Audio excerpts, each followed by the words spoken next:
My name is Joe Ng. I'm executive chef at Red Farm. And today we're going to show you how to make dumpling.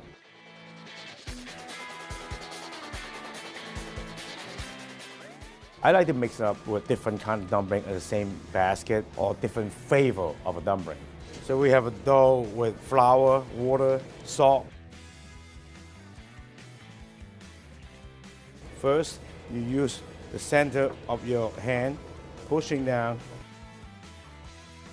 And then we use the flour. Remember, one thing is very important, don't put too much flour on the dough because it will get so hot after you steam. And then we roll and we twist, we roll and we twist. So slow, one by one.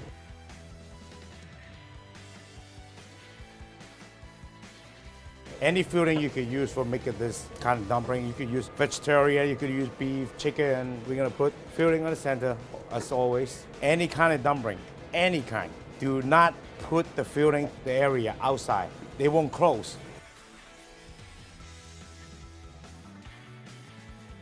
Use the two finger for the dumpling. See my thumb lever move. You always only use this finger on the left hand and help them pushing. You just push and hold, push and hold.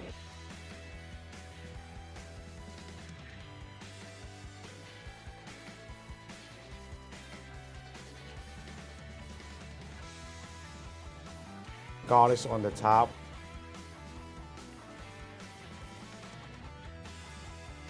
Just use finger, close this one, push, close, push.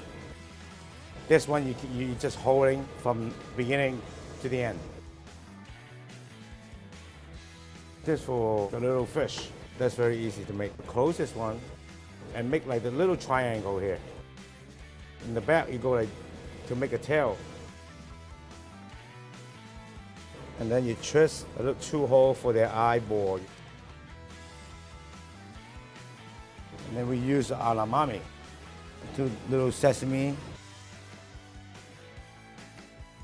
And then we're gonna go and steam it for 7 to 8 minutes in a professional steamer. At home, you can steam around 10 minutes.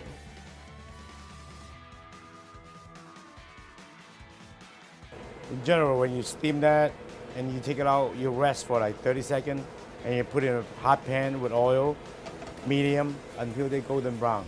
You don't want both sides, otherwise you go deep fry. Very traditional way to serve with the soup dumpling, we use a sliced Julius ginger and black vinegar. That's how people used to serve with. But we are serving the truffle chicken soup dumpling. If you have too strong vinegar, you won't really taste the truffle. So I don't recommend people use it. And we're done.